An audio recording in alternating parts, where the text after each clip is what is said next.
उत्कलीलात्मने सालोकानां त्रिलोकानां यद्विद्यादर्पणायते।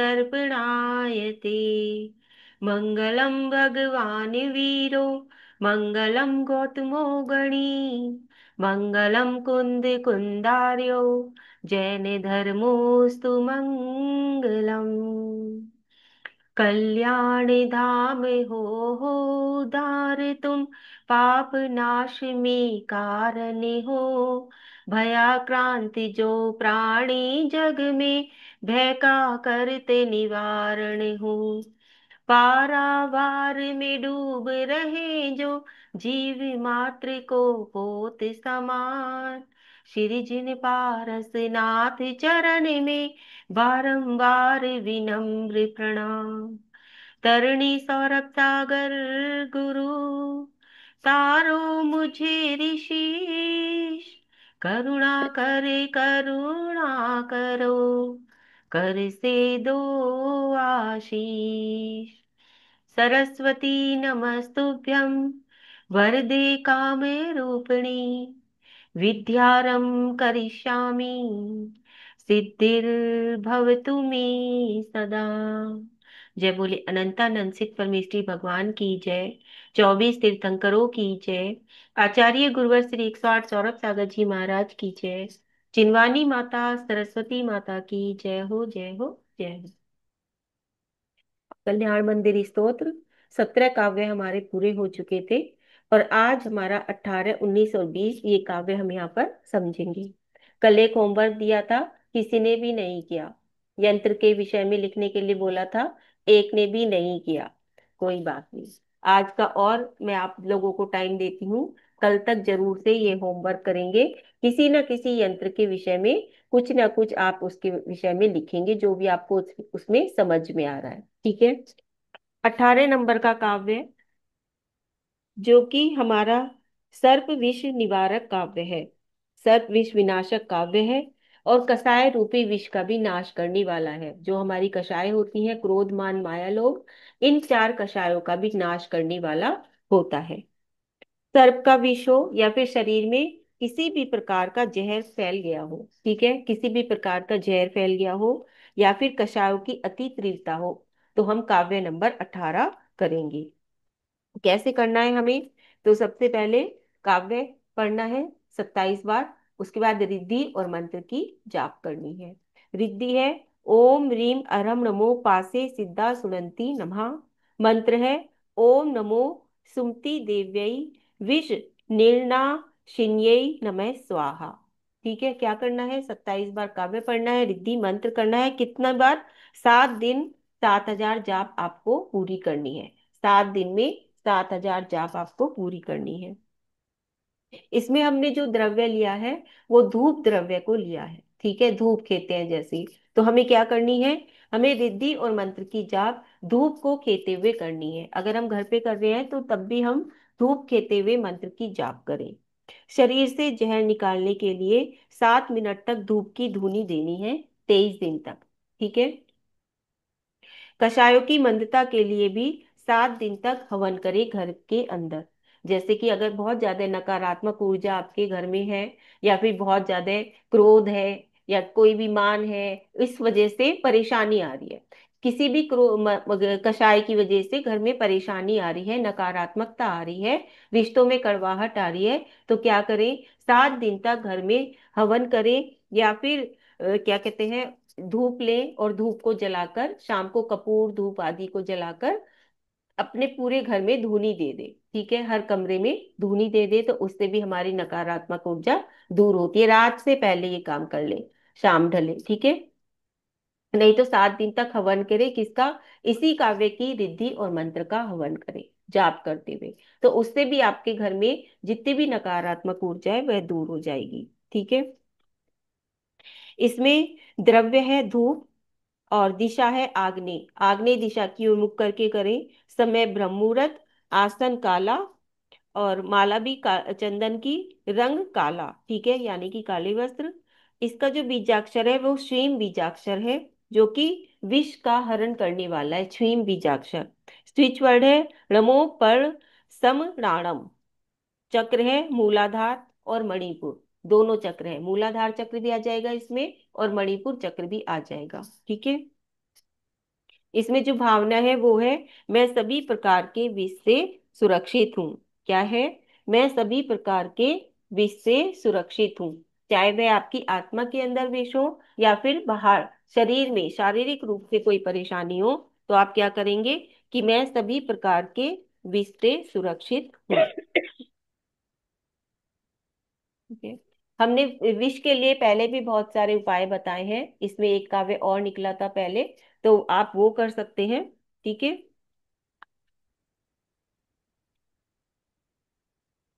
बिच्छू के विष के भी बताए थे, सर्प के भी बताए थे, और पागल कुत्ते के काटने के भी बताए थे।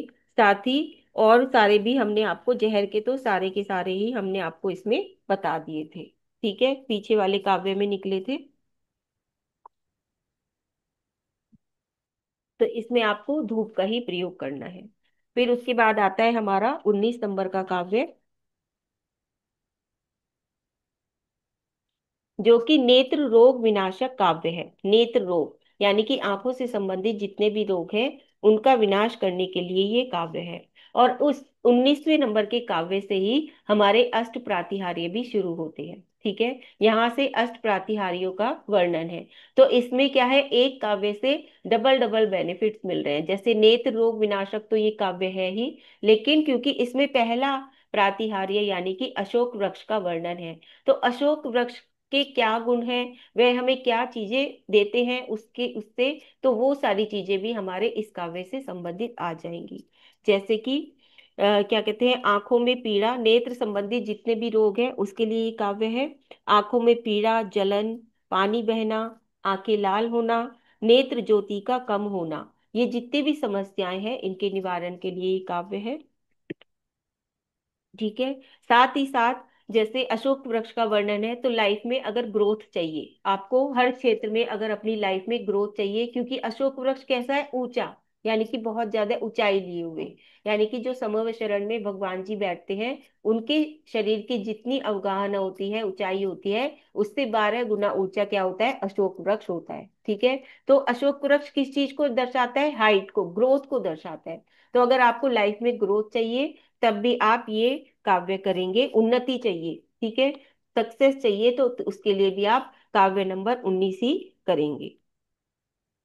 साथ ही साथ इस काव्य को करने से हमारा थर्ड आई चक्र भी एक्टिवेट होता है। कौन सा चक्र, थर्ड आई चक्र, यानी कि आज्ञा चक्र भी इससे हमारा एक्टिवेट होता है। आज्ञा चक्र कहाँ होता है, तो हमारी दोनों भोग के बीच में जहां हम बिंदी लगाते हैं वहां पर हमारा ये आज्ञा चक्र होता है। तो इसको करने से हमारा आज्ञा चक्र भी अच्छा होता है, संतुलित होता है। ठीक है। इसमें हमने चंदन द्रव्य को लिया है। चंदन द्रव्य के द्वारा हम इसमें साधना करेंगे। क्या करना है, सबसे पहले काव्य, रिद्धि और मंत्र की जाप करनी है। तो 17 दिन उसके अंदर आपको 7,000 जाप पूरी करनी है। 17 दिन में 7,000 जाप आपको पूरी करनी है रिद्धि और मंत्र की।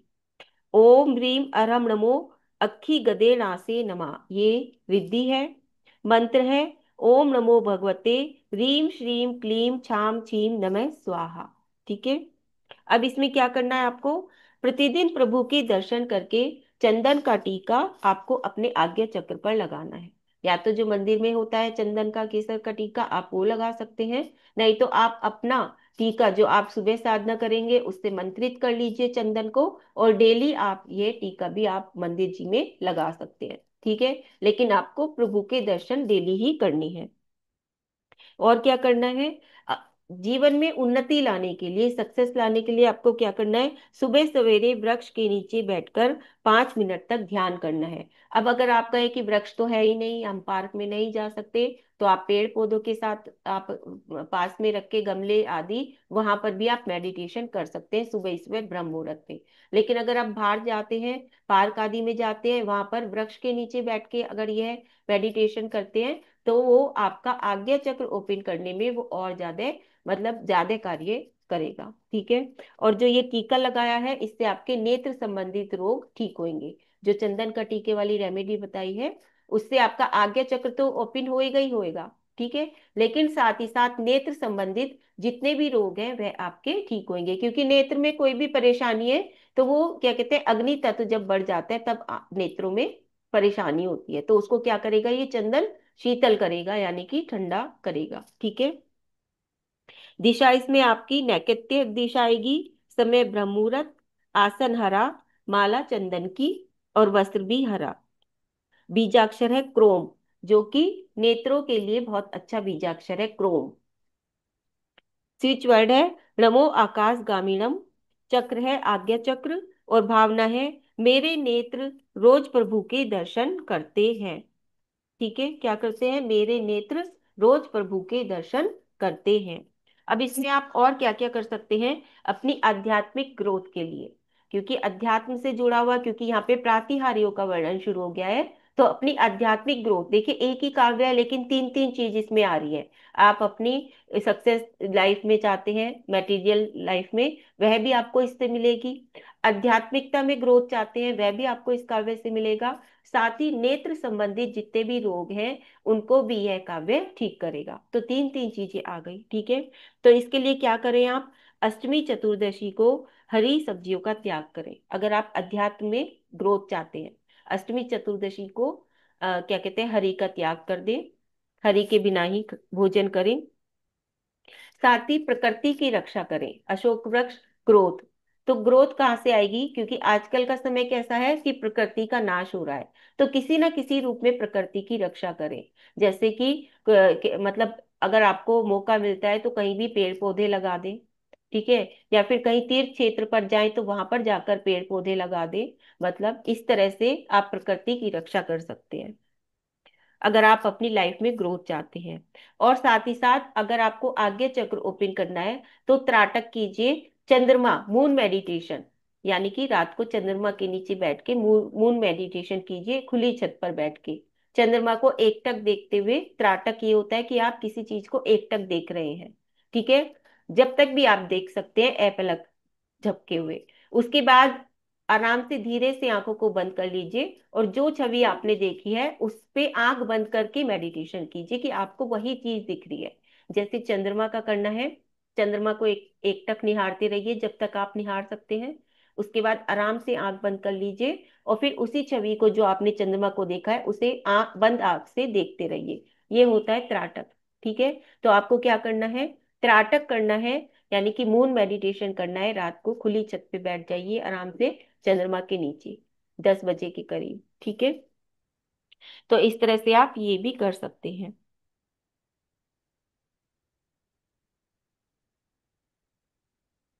नेत्र के रोग के लिए मैं थोड़े से और आपको बता देती हूँ। एक तो त्रिफला, रात को त्रिफला भिगोकर रख दीजिए, और फिर सुबह उसके पानी से आंखें धो लीजिए, तो उससे भी नेत्र रोग ठीक होते हैं, त्रिफला।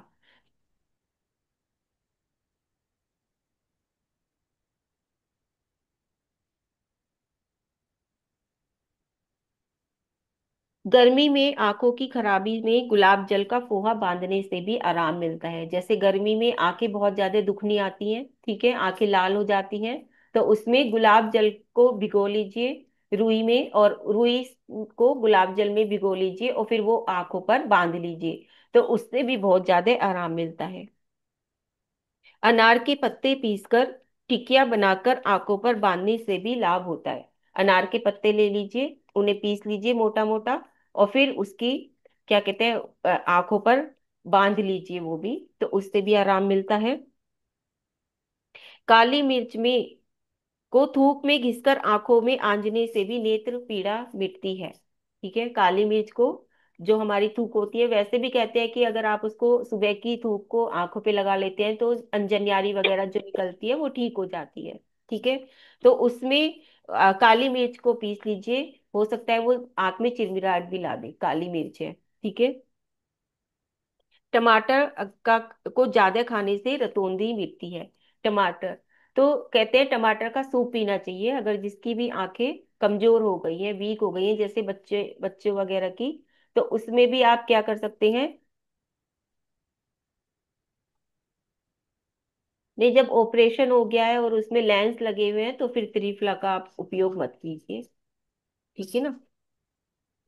तो टमाटर का सूप बना लीजिए, और उसमें जो सफेद मिर्च आती है, एक तो काली मिर्च आती है, एक सफेद मिर्च आती है। तो उसमें काली मिर्च की बजाय आप क्या डालिए, उस सूप में आप सफेद मिर्च डालिए। ठीक है। और जरा सा नमक डाल लीजिए। उसको पिलाने से भी क्या होता है, आंखों की जो कमजोरी है, आंख की जो ज्योति है वह वापस आनी शुरू हो जाती है।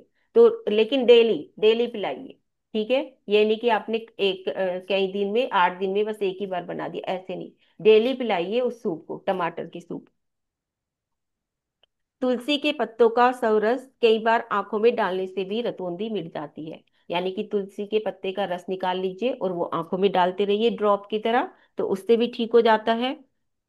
भीमसेन कपूर को, ये छोड़ दीजिए, सेंधा नमक को अल्प उष्ण तेल में सेवन करने से भी नेत्रों का रोग मिटता है।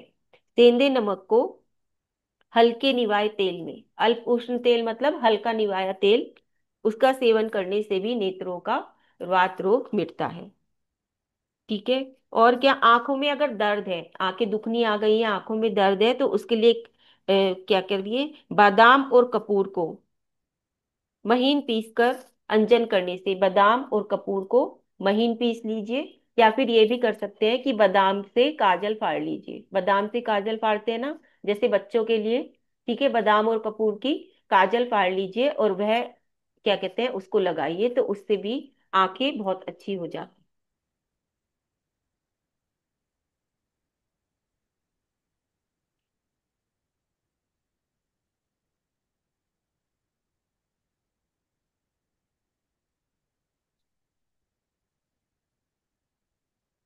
ठीक है। और क्या कर सकते हैं, पैर के तलवों पर सरसों के तेल की मालिश करते हुए, पैर के तलवों पर, नेत्र के लिए बता रही हूँ मैं, ये नेत्र ज्योति के लिए क्या कहते हैं, सरसों के तेल से तलवों में मालिश कीजिए रात को सोने से पूर्व। और ये काव्य पढ़ते रहिए 19 नंबर का। और फिर सुबह आपको हरी घास पर चलना है, सुबह सवेरे नंगे पैर हरी घास पर चलिए, तो उससे भी आपकी नेत्र की ज्योति वापस आती है।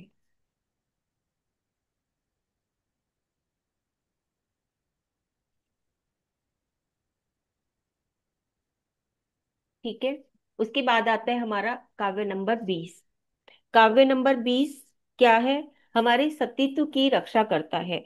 उच्चाटन कारक ये काव्य है। उच्चाटन कारक, उच्चाटन मतलब होता है कि हम किसी के मन को उच्चाट कहते हैं ना, इसका मन उचट रहा है बड़ा, कि मतलब मन नहीं लग रहा, मन उच्चाट हो रहा है, तो ऐसे ही किसी के मन का उच्चाटन कर देना। ठीक है। तो वो होती है उच्चाटन कारक। तो ये काव्य है उच्चाटन कारक, जिसमें कि सतीत्व की रक्षा होती है हमारे।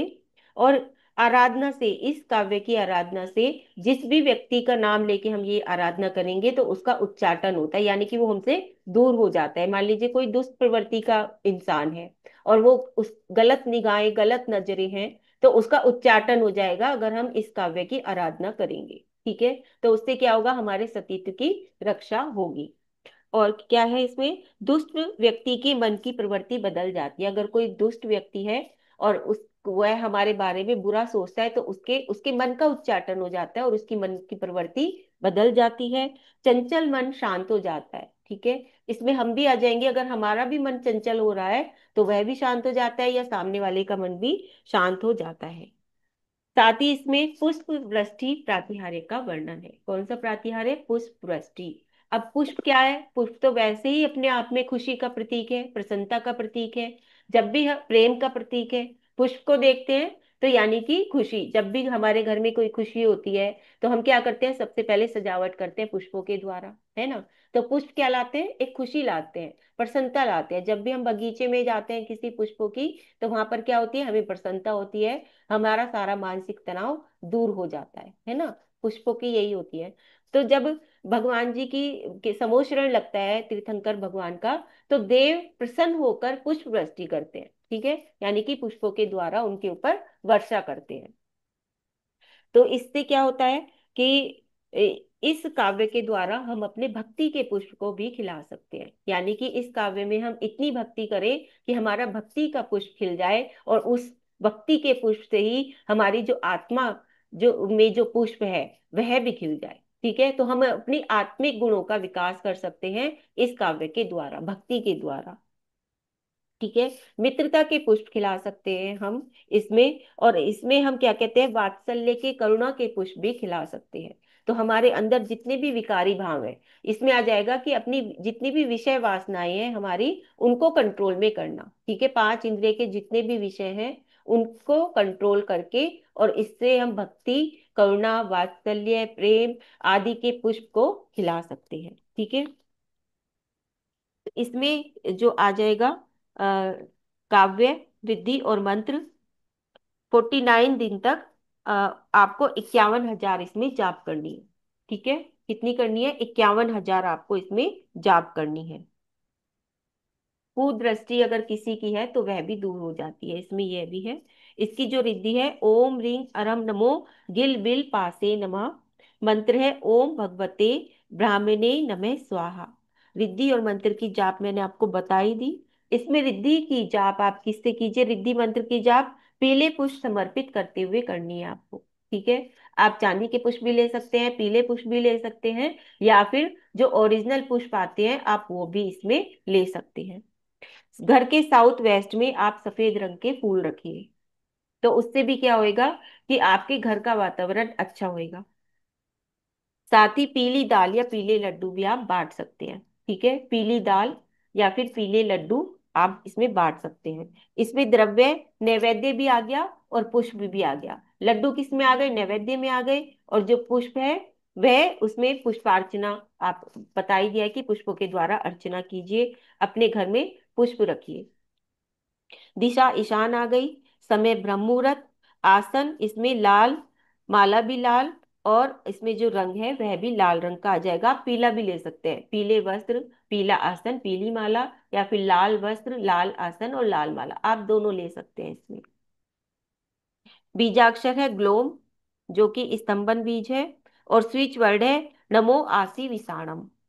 चक्र है मणिपुर, और भावना है मेरा मन शांत और संयमित है। ठीक है, क्या है भावना? मेरा मन शांत और संयमित है।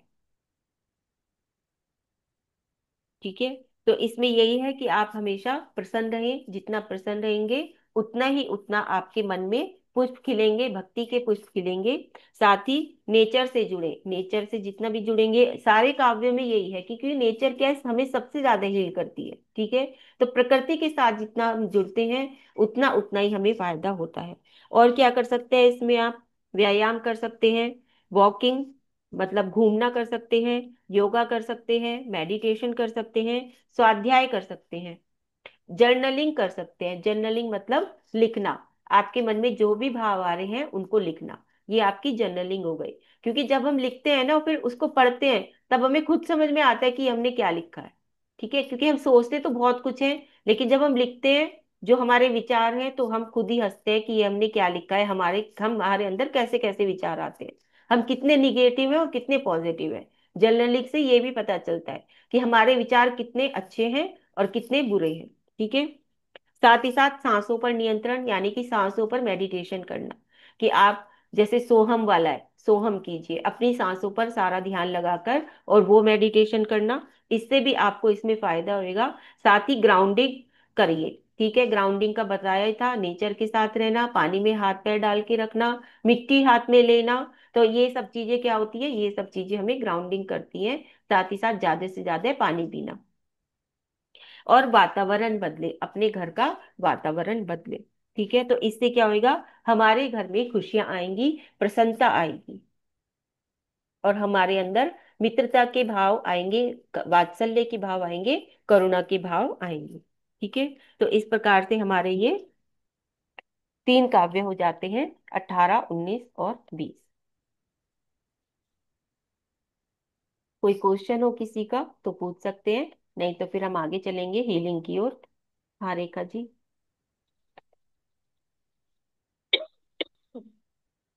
जय जिनेन्द्र दीदी। जय जिनेन्द्र।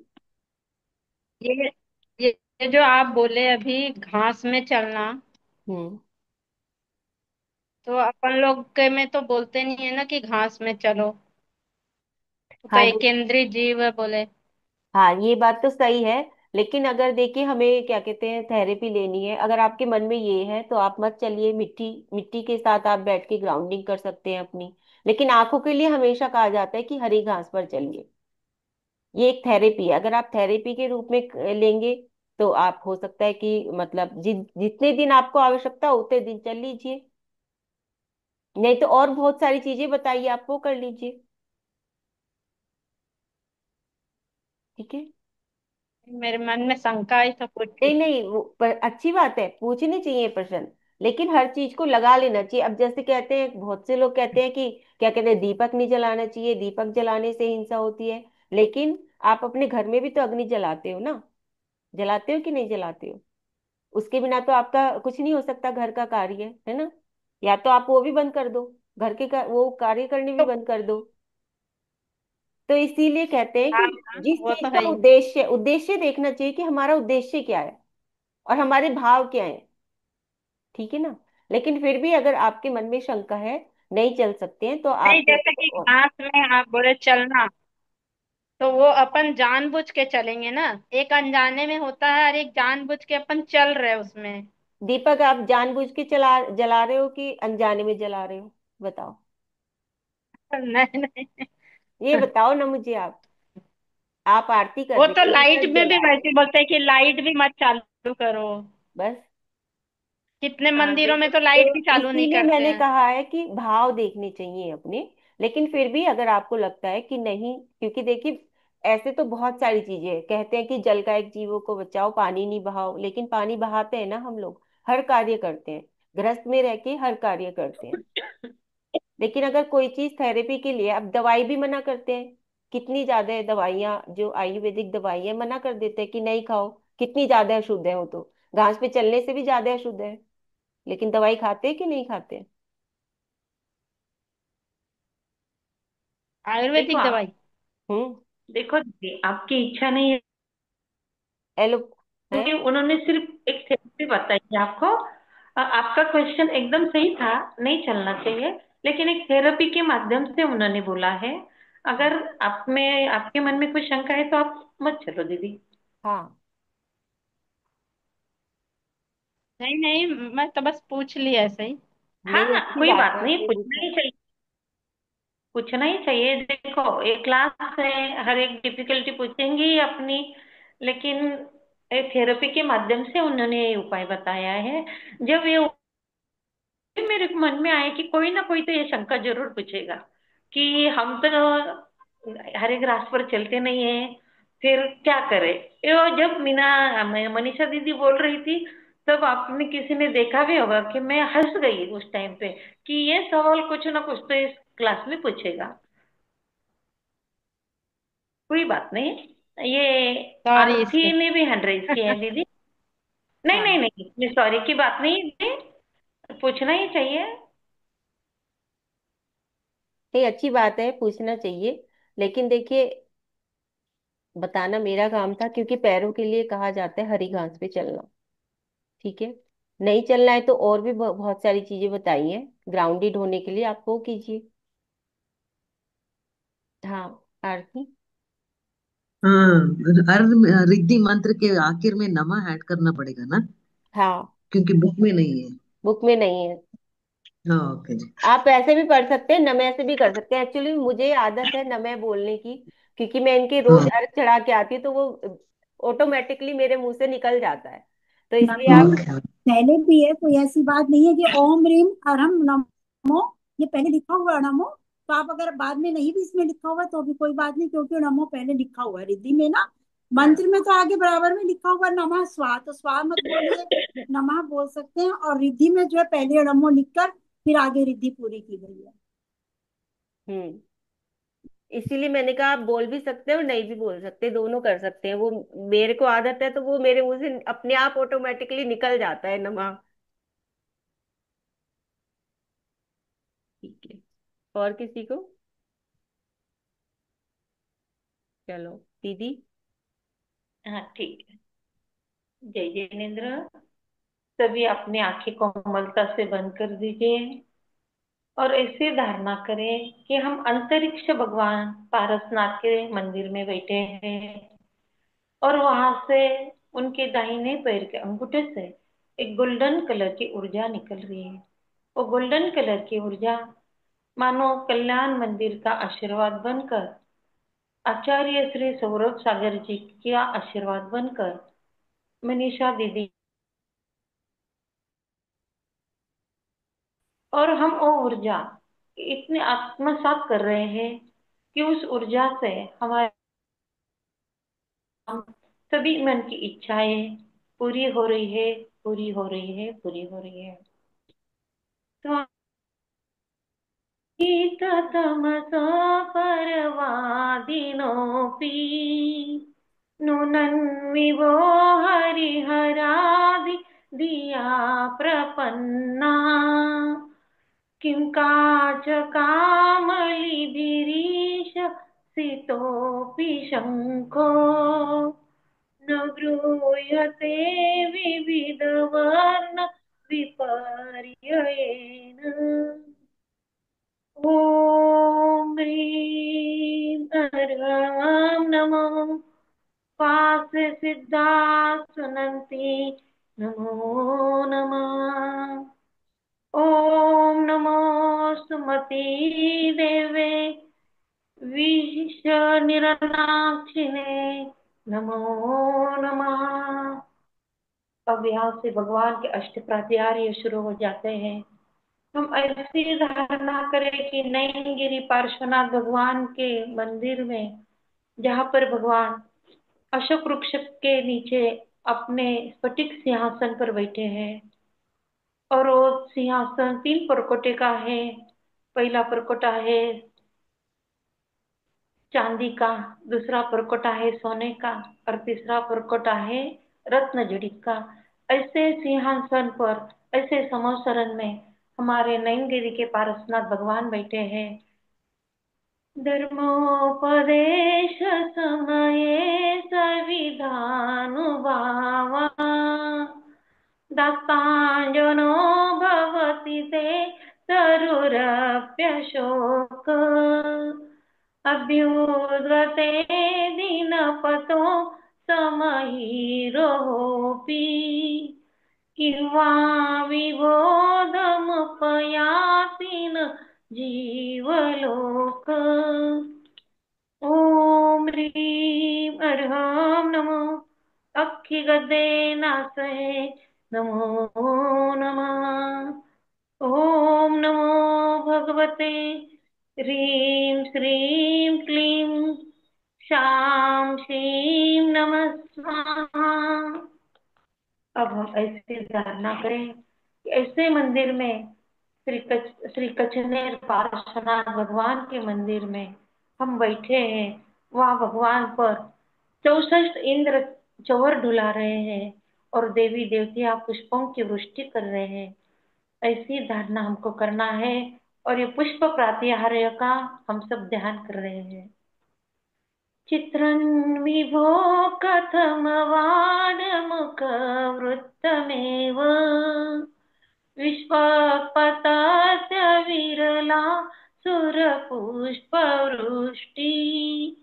त्वद्गोचरे सुमनसां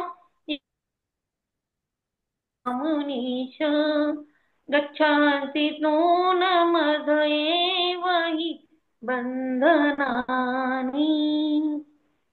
ॐ ह्रीं अर्हं नमो गिल्ल बिल्ल पास है नमो नमः। ॐ नमो भगवते ब्रह्मण्ये नमः स्वाहा।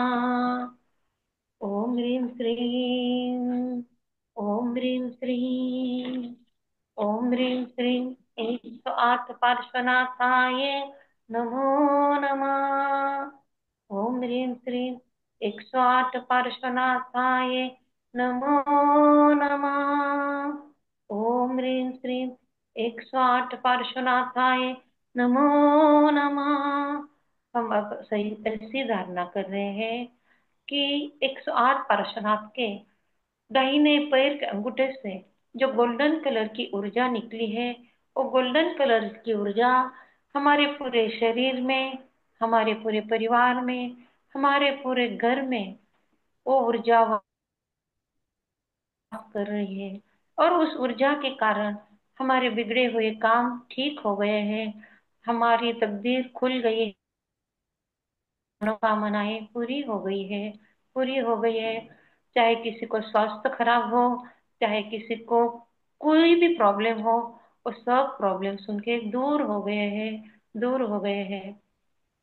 उपसर्गहरं पासं पासं वन्दामि कमगनमुखम विसर्वेशनिनाशम मंगलकल्याणवासं विसर्पलिंगमते कंठे धारियो जय मनो तत्सग्रोगमारी दुष्टजरा जान्ति वासं चिट्टो दूरे मंतो तु जपनामि फल होई नरतिरिसु जीवा पावन्ति न दुःख दो गच्छ तो समदल दे चिंतामणि कप पावे पावन्ते विघ्नं जीवा ऐरमनं ठान यः सन्तो माय हे अनंतादेव दिज भवे भवे पास जिन चंद भवे भवे पास जिन चंद भवे भवे पास जिन चंद। आप अपनी आंखें कोमलता से खोलिए और अपने दोनों हाथ को रगड़कर अपनी पूरे फैमिली में, पूरे वास्तु में और आपके पूरे शरीर में घुमा दो।